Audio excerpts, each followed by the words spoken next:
Copenhague é uma cidade tomada por bicicletas. Elas estão em todas as partes, nas ruas, calçadas, estacionamentos e metrô. E este quadro não é apenas uma demonstração de vida saudável. É o resultado de uma série de medidas implementadas pelo governo dinamarquês para que a população trocasse seus carros pela bicicleta. Copenhague, particularmente, tem tradição no uso de bikes. Nos anos 30, elas eram muito utilizadas por toda a população. Mas a cultura local não é o principal fator que levou a cidade a ter mais bicicletas do que carros. George Nilsson, um ciclista de 76 anos e que nunca teve carro próprio, conta que depois da Segunda Guerra Mundial, a situação mudou muito por aqui. Depois da guerra, especialmente nos anos 50, a Europa viveu um período de desenvolvimento muito intenso.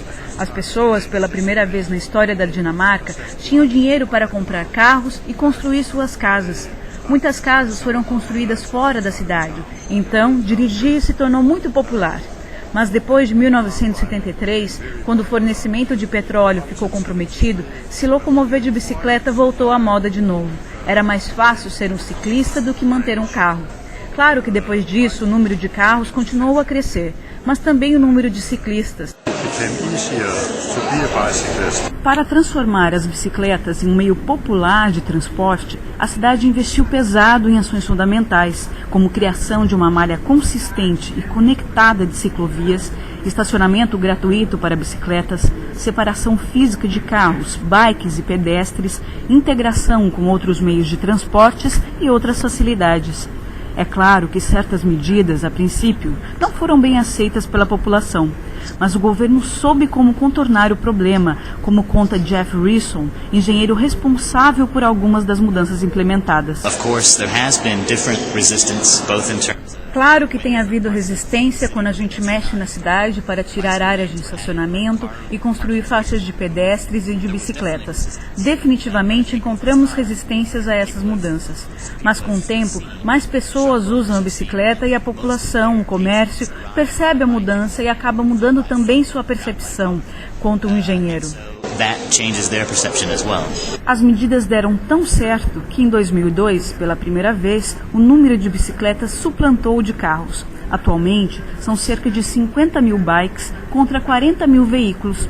Segundo estimativas do governo de Copenhague, as medidas implementadas garantem que todos os anos 90 mil toneladas de carbono deixem de ser emitidas na cidade. E nem com muito frio ou neve as pessoas deixam de usar a bike. Ainda segundo o governo local, 70% da população continua pedalando no inverno.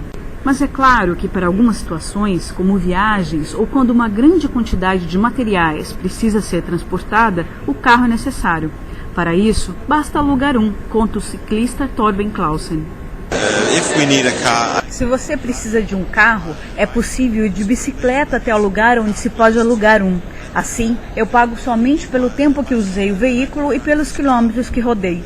Custa mais ou menos 3 euros a hora, o que não é muito, e também aproximadamente 50 centavos de euro por quilômetro, diz o ciclista. Atualmente, o governo de Copenhague gasta um valor entre 20 e 40 milhões de dólares por ano para manter a infraestrutura existente e implementar novas facilidades. A situação é bem diferente de São Paulo, por exemplo, onde o governo está investindo R$1 bilhão na duplicação da Marginal Tietê, uma obra bastante controversa que terá vida útil de apenas 10 anos e só ajudará a aumentar o número de carros na cidade. Guardadas as devidas proporções, o arquiteto Jeff Risson acredita que não é impossível transformar a maior cidade do Brasil em uma cidade de ciclistas. Basta que o governo tenha boa vontade para isso. You don't need to take the Danish or the Copenhagen style.